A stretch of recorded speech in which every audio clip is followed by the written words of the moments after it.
Hi, we're Frida and Michelle, and this is the Attack of the Clones. Generic engineering has never been about saving the world, it's about controlling the world. All humans are born with different genetic combinations for a reason. Generics is about to our past.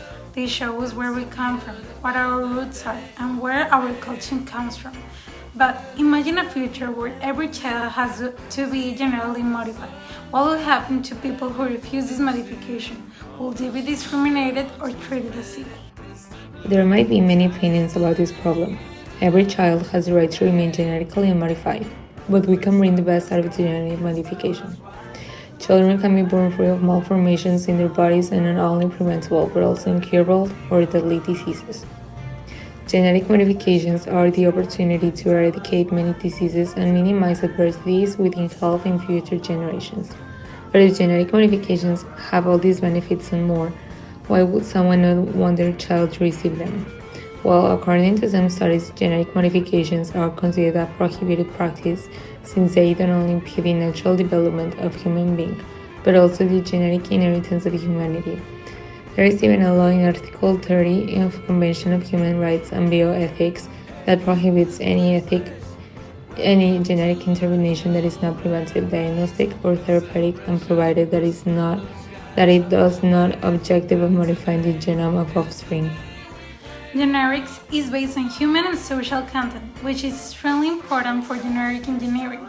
For this, man is not only a subject, but also is used as an object to generate scientific knowledge. People who are likely to reject genetic modifications could be part of a conservative culture or religion in which changing natural genetic inheritance given to us will not be accepted. Ken Moore in 2005 analyzed from a philosophical perspective the ethical and social problems of genetic modifications, in which he compared and analyzed the arguments of liberal new eugenics, which argue that under the principle of autonomy it's impossible to prohibit someone from modifying his own genes. Ken Moore admits that some of the arguments are difficult to refute. Also, opponents have accused this of being unnatural and defend that human beings should not attempt to engage in activities that are considered divine. Ken Moore states that human beings have the obsession with technology. Once humans acquire new technology, they cannot refrain from using it. Humans are Homo transgenetics. Therefore, he concludes we can only prohibit genetic modifications when the liberty, autonomy, and integrity of the unborn child are threatened. Taking all these factors into account, what will happen to people who are not genetically modified from a social perspective? Will a genetically modified person be worth more than a one who is not? Well, according to Kant and his law of morality, the dignity of a person is what gives him an infinite and irreplaceable value.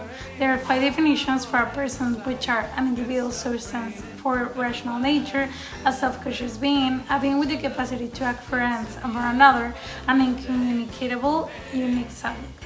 None of these definitions specify that a person has to have some genetic requirement to be a person. You don't need to be perfect. You need to be unique and possess the values that makes us human. So, according to morality, all people have the same value. Even genetically modified and non-modified people are people who must be respected and treated as equals. If an individual carries out a genetic modification out of the fear of not being accepted in the society, and not out of the respect for the duty implicit in the moral law, their action will not be moral, since they will be directed by negative actions. If you carry out this action, it has to be because you really believe in the cause. No government or society has the right to obligate any individual to submit to a change in the body if they are not completely convinced of it. Even if we flip the coin and see it from the perspective of a genetically modified person, this does not mean that having the modification makes you more valuable or gives you the right of making the not genetic modified less. Since according to ethical relativism, morality is relative to the norms of culture, which means that also genetically modified people see the act of not submitting to this modification as bad.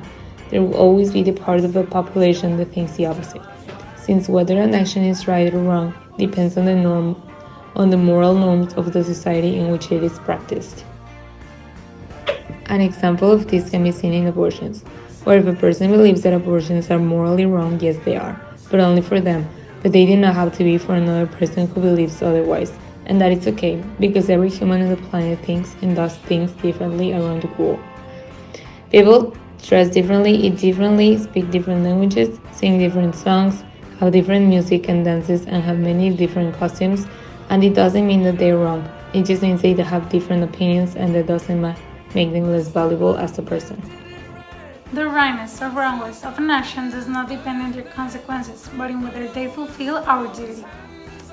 To conclude our video blog, we would like to share that we agree that regardless of whether a person is genetically modified or not, it should be treated equally and with respect by the society, because no matter the genetics, we are all human beings. The value of a person and the respect it deserves is based on the decision that makes to provide and give to the society an improvement. That is what makes us unique, not genetics. In fact, it has nothing to do with it. What really matters is how people act on a daily basis, using their critical thinking combined with their ethics and morals.